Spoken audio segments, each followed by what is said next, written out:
Good evening, guys. Thank you so much for coming to our board meeting tonight. Sorry we're starting a little late, but can you please rise for the Pledge of Allegiance? Pledge allegiance to the flag of the United States of America, and to the republic for which it stands, one nation, under God, indivisible, with liberty and justice for all. Thank you, guys. We are joined tonight by 7 of our board members. Our superintendent of schools, Dr. Timothy Harney. Our assistant superintendent for curriculum and instruction, Dr. Ted Fulton. Our assistant superintendent for finance and operations, Mr. Rich Snyder, virtually tonight. And our district legal counsel, Mr. Christopher Clayton. Our district clerk intern, Mr. Chris Oliva. Our district clerk, Suzanne Bonetti. And our student rep, Mr. Robert Honey. Just a few announcements. There are 2 opportunities for the community to participate during the Board of Ed meeting. The first is just before the board takes up its agenda, and the second follows the disposition of all agenda items. In order to speak, you must be a resident of the school district. Any other person who would like to speak must be authorized by the Board of Ed by a majority vote. The normal allotted time for individual speakers are approximately 3 minutes. For the convenience of the community, all Bayport Blue Point Board of Education meetings are taped and posted thereafter to the school district website. If you'd like to follow Dr. Harney on Twitter, you can follow him at BBP Soup. If you'd like to follow the school district, you can follow the school district at BBP Schools. At this time, we would open it up to any community members for any new or old business they would like to discuss to the board or Dr. Harney. Not hearing any, we'll turn it over to Dr. Harney for his superintendent report. Dr. Harney, how are you tonight? Very well, thank you, Mr. Miller, and welcome back, everybody. I hope everyone had a great holiday and a happy and healthy new year. So hopefully everyone got to enjoy some family time and got to relax a little bit. So I just have a few updates, and some of it really happened over the break. Obviously, over the break, I was able to put together 2 correspondence that I had sent home. It was probably right after Christmas when we were notified by the New York State Department of Health and then the Suffolk County Department of Health that they were changing the quarantine rules. As you know, if somebody was listed as a close contact, it was a 14-day quarantine. CDC in early December had changed it to 10 days, but at that time, both New York and Suffolk County had not adopted that or accepted that. But as of late December, they have done that now. So that does help us out a little bit in terms of the days. People still have to monitor between 10 and 14 days. So if they were to have symptoms and stuff, obviously they would still then would have to quarantine and then get themselves to a health professional. But now, as I said, if someone becomes a close contact regardless, within the schools or outside of school, it becomes a 10-day quarantine. So that was the one message that I had sent home. And also, obviously, the same rules were always in effect for travel. One of the memos, if you had gone back, and it's even on the website back to November 6th, when we had talked about the travel and how the travel requirements had changed, so people who had gone away over the winter break, they had to test on within 3 days of coming back, and then once they're back, they would quarantine for 3 days, and then they would test on the 4th day, and if it was a negative test, they could actually resume. They wouldn't have to quarantine. Or a family could choose and say, you know what, I don't want to test if that was their choice, but then they would have to quarantine now for the 10 days. So those are really the things that are still going on in terms of quarantining. And then on Sunday, as I mentioned, and we've been kind of saying this all along, is we're trying to keep ourselves open as much as possible. We really do feel the protocols and procedures that we've been putting in place have really had a positive impact on our schools. So I had put into the memo over the weekend that really for us to close it'd be probably one of 3 things. One is if we were impacted so much where it was an impact on our staff or supervision became an issue, that's happened in districts. 2 would be if we received a mandated closure from the county or from the state. And then really the third one is, which when we had talked about prior to the vacation, was if we were designated a yellow, orange, or red zone where we would have to do some testing. That is something that we would continue to look at. If you have followed Governor Cuomo recently, yesterday he was talking about, again, continuing to try to keep schools open. And he was mentioned yesterday that if you remember, I guess it was probably early on when they would talk about where if there was that rolling average of 9%, schools would be closed. That was early on. That is not necessarily the case anymore. They're still offering the option of testing if your community becomes designated as one of those zones, and now it looks like the testing, whether it be yellow, orange, or red, and there's different requirements within each one, would just have to be below whatever the county average is now. So that's something that came out as of yesterday. My organization sent out a memo today basically saying that we're supposed to be receiving more information on testing either late tonight or tomorrow, but we haven't received anything to date. So from a COVID standpoint, that's kind of my update there. I'm happy to share that sports have started in certain sports. Both boys and girls track has started. Everything is outside right now. We've had a healthy number of student athletes for both of those. And then bowling and swimming, though swimming is delayed because our partner school has been closed this week, so therefore you can't do that if you were closed for COVID reasons. So that one has not started yet. But I think that will start as soon as they reopen. So that's kind of where we are with sports, so that's exciting. Obviously, they are following all of our protocols and procedures. So it's good to see them outside again. And then really the last thing I have is just as prior to the break, we had talked about one of our students at Blue Point, Connor, who was doing that contest, the Connor's Christmas Cheer, where they were raising money for decorations and Christmas trees, and we had entered a contest, and actually Blue Point Elementary finished third. So it earned them a $500 donation, so congratulations to them and to Connor, and that was great to see. I think that's it for now. And then as I receive more information, obviously related to the schools, I'll continue to get it out to our parents. But we've had a great start back, and it's great to have all the students and staff back. So that's it. Thank you, Dr. Harney. We'll turn it over to our student delegate, Mr. Honey. Thank you, Mr. Miller. From the last board meeting, I mean, we've been on break for about a week and a half of the 3 weeks. So one thing about that break, though, it was kind of nice to decompress and get a little away from the screen for a little bit, the computer screen. Adding on to what Dr. Harney said, jazz band and other extracurriculars, like he had mentioned, certain sports are starting back up, and other music ensembles, extracurricular. And there's talk about possibly putting together some type of performance at the end of the school year for these ensembles, as well as a symphonic band and orchestra.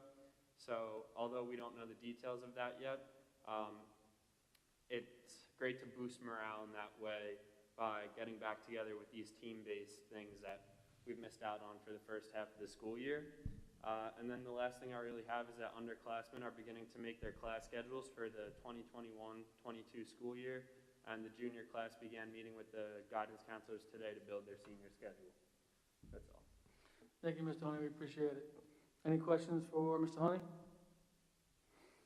Thank you, sir. We appreciate the update as always.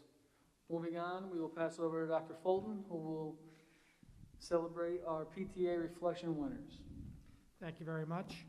Each year, the National PTA Organization sponsors a competition in which students are encouraged to create, either through video or through written word, projects around a yearly theme. Last year's theme was Heroes Around Me, and we have several students that have been honored for their submitted work. So tonight we do want to congratulate them for their efforts. Majority of the students are not here this evening. I'm going to say all the names, but if there is a student here, please come up and I can give the certificate.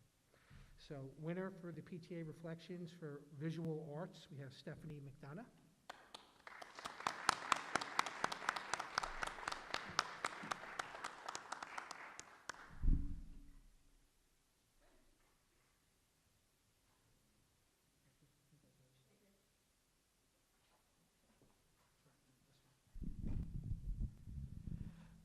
Also, we have from the high school, Kira Dungate for Visual Arts.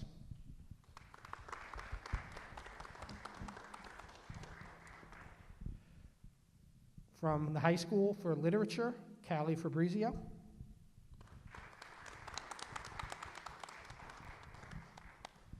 From the high school literature, Jillian Carson.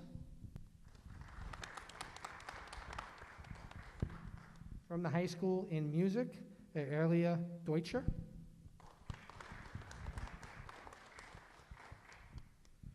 From the middle school, Gabriela Valente for visual arts.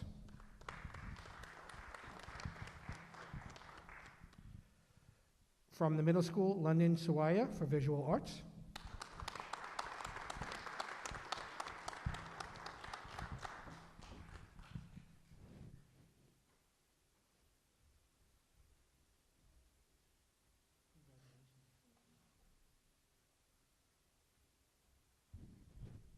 For literature at the middle school, Danielle Olachek.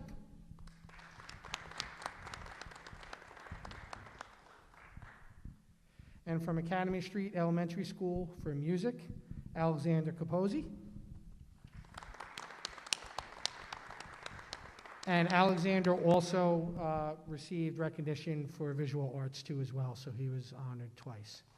So big round of applause for all the students. And we do have students from other schools that will be presented for the next meeting for size. We split them up into two groups, so we look forward to honoring them in an upcoming meeting. So thank you very much.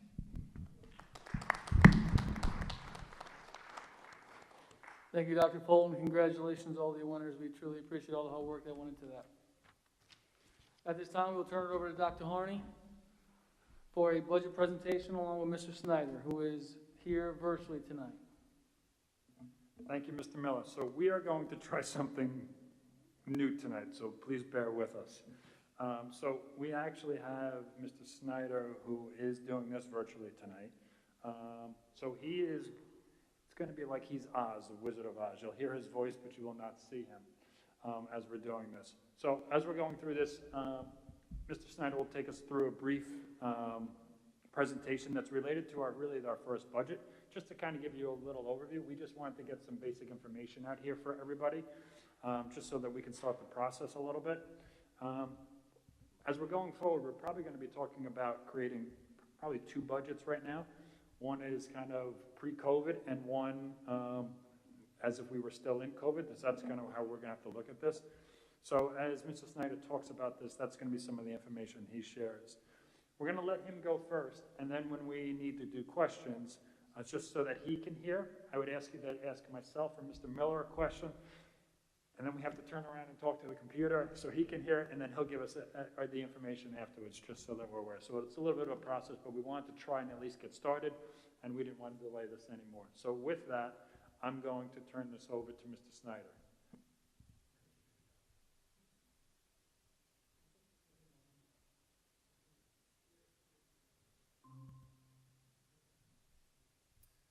All right, can everybody hear me pretty well? I'm unmuted? Great, thank you. Good to be back. We'll start the 2021 budget process, just 21-22 budget process with a rollover, which is essentially a quick estimate of where we believe the 21-22 budget stands. Talk about some of the variables and complications we're dealing with the state, with COVID, COVID-related expenses, and we'll sort of budget as we kick off the presentation. So we'll go into the 21-22 rollover budget, talk about some of the estimates made and the figures that we're going to disclose, and then get into some specific lines that we think are important and will have influence on the budget for the season. Right into state aid.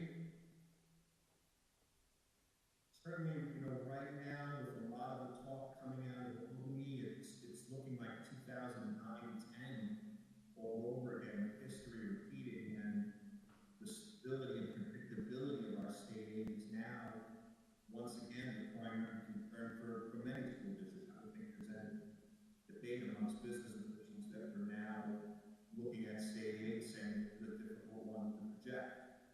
The rollover budget that we're presenting to you tonight assumes that we get a zero with an increase in foundation aid, which is reminiscent of what likely happened, with many school districts, many years ago, the GEA. One of the big variables that changes to building aid, talk about changes to all the expense reimbursement aids. It's something that happens when Albany has budget problems, they squeeze a little bit. There's certainly all of that going on. Whether it comes to fruition will not only depend on the governor's budget, which we expect to receive in about 2 weeks, but it'll depend on the legislative budget, which we will hopefully get out first. So there's a lot to do with those state aid run before we can come out with state aid numbers. So not even 5 minutes into our first presentation, and state aid and what to do with it is a concern. What you see down here on the second bullet, if you can see my mouse moving, I gave you a quick reconciliation of years of our state aid budget versus our actual. We were actually able to turn that variance around to a the variance, which I hope to see, and hopefully we can sustain that as we come to a new era of predictability with state aid. There has been some talk, it quieted down a little bit about the next GEA. I thought I'd give you a quick little history lesson here. Not so much to scare you, but to kind of remind you of what has happened in the past. The GEA cost April movement $11.9 million from 2008 to 2017. And if you just be aware of the political rhetoric that kind of surrounds things like this, when they say that they eliminated the GEA in 2016-17, if you just look at the white arrows, it wasn't eliminated. All they did was return April Blueprint back to the same state aid they were receiving in NULL, and they called that eliminated. But that red surface area you see there was the actual foundation aid that the district suffered during that time period. We now sort of extend this black line here that I'm tracing with my mouse, and I'm referring now to the last bullet here that since 2019-20, we've only received $770,000 more in aid than we did back in 7-9. That annualizes to a $64,000 increase of 0.64, which is not even 50% of the rate of inflation. So when we tell you that, or when I'm telling you that state aid is my big concern right now, I mean, this is the basis for it. That foundation aid, which is supposed to keep pace with inflation, simply has not. And in fact, it's been cut, and there's a little bit of talk right now about it being reduced again. Looking specifically at building aid, which is certainly, we have spoken about this in public before, that 21-22 was going to be really the last year of what I would call building aid anomaly, and that is because building projects that began 15 years ago, in 2003, are expiring, and that building aid comes over our books, and we have to manage the 21-22 school year. How the governor intends to budget the interest rates, the amortization schedules, what happens with our current exclusions for furniture and equipment, could all swing that year in a fashion that I wouldn't want to guess at this point in time. I'd rather see the run themselves and make a determination from there. Suffice to say that the tax calculation being compliant will yield a high percentage, but beyond 21-22, what we're clearly seeing is that the tax levy will normalize around inflation and tax-based growth, which we believe will be 2.5 to high to 0.728. So now, the idea that we're kicking around is to go out with a levy that would be lower than what is clearly going to be a high tax levy as a one-time adjustment, because going past 21-22, we see the tax levy becoming much more stable. Levy ranges that I can see right now, I'd say 2.9 to 4. It could be that wide depending on what I see the governor's run. So hopefully in about 2 weeks, we'll be able to narrow that down and make a more targeted number in terms of where we see the tax levy landing and the direct tax levies through March 1st, just as that guy. Just some other larger budgetary factors that are coming into play that are very much being spoken about among school business officials. Everybody is dealing with an impact from COVID, positive, negative. We're all dealing with the same thing. The overall business climate, tax receipts into New York State are a problem. Not only is population moving out of New York, but what we're seeing is population moving to Long Island and the suburbs. There's certainly some strengthening of the housing market, which presents probably some interesting scenarios for us to consider in terms of enrollment. Tax base could honestly be getting stronger. That could be something that can help us. And some interesting things can happen now that we're dating is that as our tax base looks stronger and as our enrollment increases, what that does to things like foundation aid and expense reimbursement aid could prove to be interesting in terms of budget planning. Here's some specific expenditure lines to get into, unless anybody wants to comment at this point.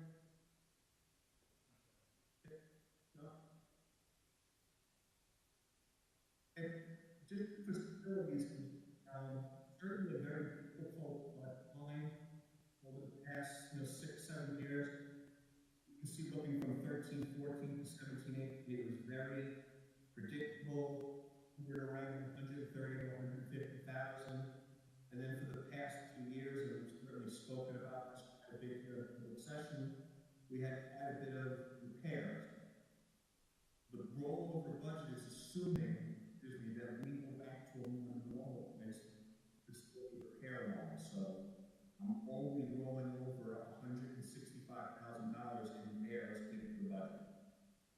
To give you some background on those past 2 years, a slide that shows you some of that detail and some of the things that we have spent money on in terms of building and repair. We are making the assumption in the roll of the budget that we will not have the extraordinary effect of repair going forward.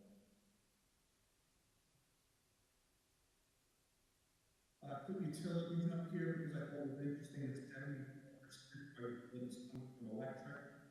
Electric has been fairly stable compared to the rest of the utilities. Natural gas is a little bit more difficult to project. We believe, some of the good news with the energy performance contract that needs to give us the relief. We're not depending on that at this point. We'll have to wait and see how the timing of these contract implements or influence utility bills for 2022. And we'll follow from there. But right now, the rollover budget assumes a flat 3% for utilities. Pretty busy, nuanced slide, but here you're getting the history of the health insurance premium increase for family and individual going all the way back to 2002. And I found this slide probably the most interesting out of all the ones I presented. What was interesting to me is over that 20-year period, the average increase per year was 6.7%, but the increase was larger in the first 10 years compared to the last 10. You wouldn't have expected that, but it would have been the reverse. So we've still been getting some relief in health insurance increases. When we say relief, we're talking about 4.8%, which is obviously larger than the rate of inflation, but in terms of health insurance, it doesn't look that bad compared to 8.6 and 10-year annual cost for the first 10-year period you see here. The actual increase in 21 was actually 3.5%, which was a break over what we were projecting. I was hoping about 5%, and we came in at 3.5%.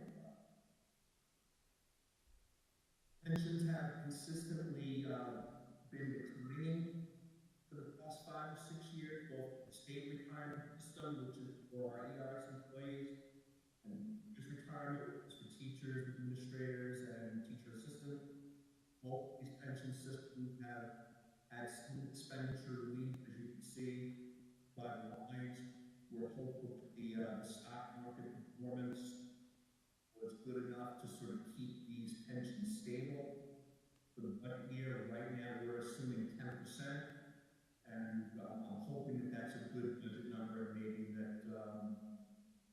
there's some room there, but there's some questions about the timing of the market performance versus the way these retirement systems that can't afford in their ratings, that will have to wait and see what they say. We have spoken about COVID rollover expenses that we are including in the budget. We covered this on November 17th meeting. You know, this repeats today. Well, I'm showing you that in our rollover budget for 21-22, there's for $1.1 million earmarked for COVID expenses, whether it's in staffing, PPE for nursing, building and grounds repairs. We're allocating some money for technology in case there's some kind of a hybrid remote model that is thrust upon us. Curriculum, and we are carrying $1.1 million in the budget right now to deal with a particular COVID issue, or even if it's not a COVID issue. I remember recalling and talk about the night that we still do not have costs associated with the restoration of certain programs, so that even if some of these COVID places don't come to fruition, and the likelihood of that is, you know, a guessing game, but suppose it does, there are other costs that we may need to borrow this COVID money to help fund, and, you know, superintendent won't take that in hand. It's not just really COVID per se. So other items related to the 21-22 rollover, one of the assumptions that I am making is that all local revenue, whether it's non-resident tuition, my kids, summer enrichment program, dance studio fees, which was, you know, missed, FEMA reimbursement. I am assuming that all of things come to fruition except FEMA.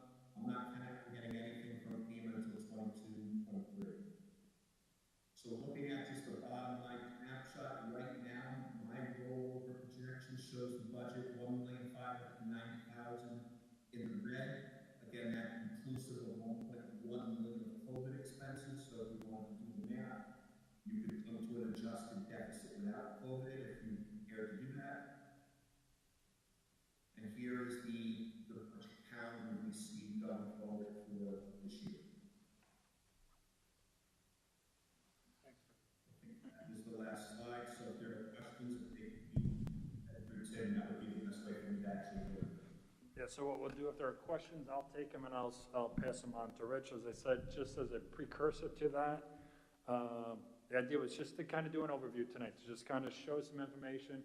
None of this is written in stone or any of that. It's just us starting to plan and start to think a little bit as we're going forward. We shared the same presentation with the BAC last night, just so that people noticed. Again, it's really just to kind of plan. The biggest thing we'll be waiting for is on the governor runs, and that's probably 2.5 weeks away. That will really start to dictate some of the things that we'll have to do. And then the next piece will be, and I don't know if we'll know by April, is how much of the COVID do you have to keep in, not keep in? And I don't know if we'll know that by the time the budget is looking for adoption, but that's something we'll continue to watch, obviously. So with that, I'll open it up to questions, and then I'm just I don't mean to be rude, I'm going to turn around and I'm going to then tell Rich, and then I'll have him do it, okay? Thank you. So I got a few. I guess the one thing, it's not so much a question, it's just a mention. We looked at the electric and, you know, how it's been stable over 72%, and the rollover budget. I do want to hit the fact that we do have the energy performance contract going into place, but I definitely want to make sure I keep on harping on the fact that when we originally looked at this, that the board identified this as a strong ability to, as those energy costs are going to drop because of the solar technology, and some of those costs are going to be offset the payments of the bond. There was going to be a difference, a surplus to the district on an annual basis that slowly increases, as well as tax credits. I do want to make sure that going forward, this is not budgetary savings. This becomes something that we use.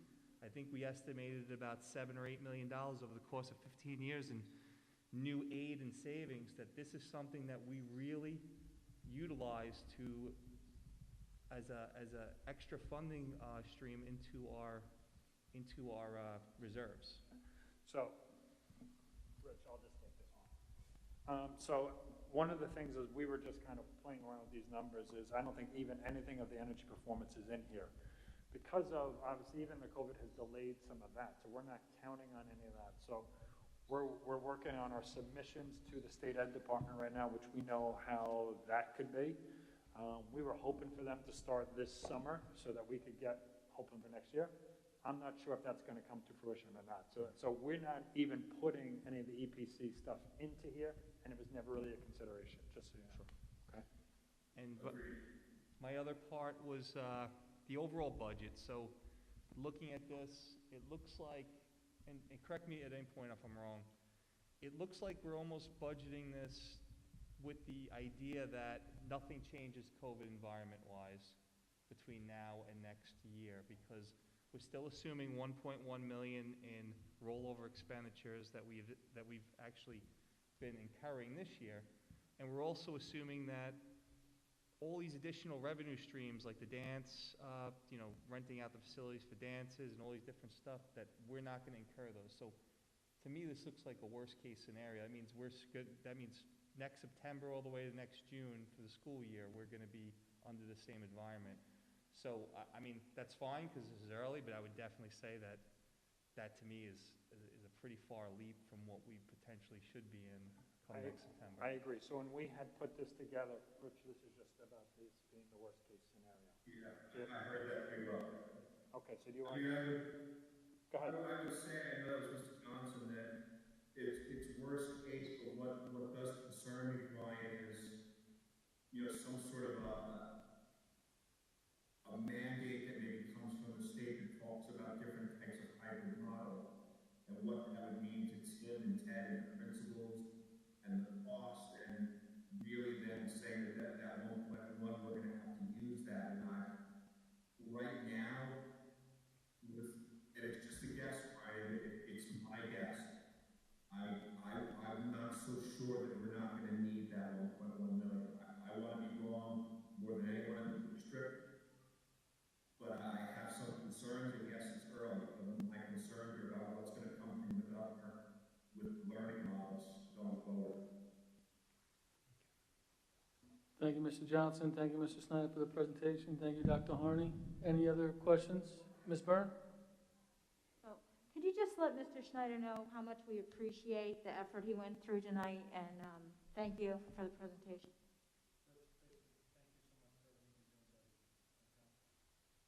He looks good, too. He's got a nice hairdo tonight. Any other trustee questions? Any community? Yeah. Any questions about the budget at all? Dr. Harney's ready for it. All right, not hearing any questions. Mr. Snyder, Dr. Harney, thank you so much. We appreciate your time. Thank you, Mr. Snyder. Awesome job. Just so everyone is aware, the slide before the end, we did talk about January 19th, having another budget presentation, February 2nd, another budget presentation, the 12th, the 23rd. Pretty much going forward, there will be a presentation, and I would just recommend to the board if there's anything you'd like to see. I know Dr. Harney in the near future will be talking about any items the board would like to see in the budget, and also I know we've talked about it. I'll just throw it out there now. We've talked about it many times, a capital reserve. So I know we've talked about it pretty much for the last 2 years, and the last 2 years we did not put it in. So something to consider going forward. Yeah, I would think in terms of the presentations, if we do not receive the governor's runs by the 19th, I don't see us doing a presentation because that's really the next big thing that we need to wait on. And that's what we pushed our next BAC meeting off until February 1st as well, because we're anticipating it before that. Even just from a side note, just from ourselves, and I think our district clerk has shared this with you, even our legislative breakfast this year, that is still happening. It's virtual. So that is something that I would encourage, especially because we do have a couple of new politicians, even in our own area, that we want to make sure that we share our concerns with. So that's a February date, but that's just something to keep on the back of your mind. I think it's like February 6th or something like that, okay? So that's kind of it for me. Thank you, Dr. Harney. Moving on to the consent agenda. Are there any items on the consent agenda the board would like removed and placed on the regular agenda? Before we move on, Dr. Harney? Yeah, I'm just sorry. The one other person that I want to make sure we thank is Mrs. Kiefer, who's up there, and her tech group, because they actually put this whole thing together for us. So this was something that we were trying to figure out yesterday, and it worked out very well. It was great, so thank you so much. I really appreciate it. Sorry, Mr. Miller, I just didn't want to forget. No problem. Thank you, Ms. Keough, for everything you do. Not hearing any items removed, can I have a motion to accept consent agenda items G, H, I, J, K, and L? Mr. Brodsky, second. Mr. Krug, any discussion? All in favor? Opposed? Abstentions? Motion carries 7-0. At this time, we'll open up to the community members for any new business. Not hearing any, we'll move on to trustees. Ms. Byrne? Oh, hi. I just wanted to thank the teachers and the guidance department. This is the first year that I've had a senior, the only year, but it's really, there's so much behind the scenes work that has gone into the application process with colleges, and I just think from the year that you introduced us to the whole beginning of going to high school and how you set up a schedule and how you prepare things until now, it's been quite a journey, and I really appreciate all that the teachers and guidance and staff have done. We've heard from some schools, we're waiting to hear. It's exciting, it's nerve-wracking, but it's also like, I feel like we've had 100% full support of the school community, and that we're giving the kids a great high school experience. So thank you, Mr. Haas, and thank you to all the faculty and to the guidance department, really, for like staying on top of everything. So I just wanted to let everyone know how much I appreciate it. Thank you, Ms. Byrne. Any other trustee new business? Not hearing any, can I have a motion to adjourn? Mr. Borowski, second by Mr. Hall. All in favor? Thank you guys so much for tonight. We truly appreciate you guys coming out.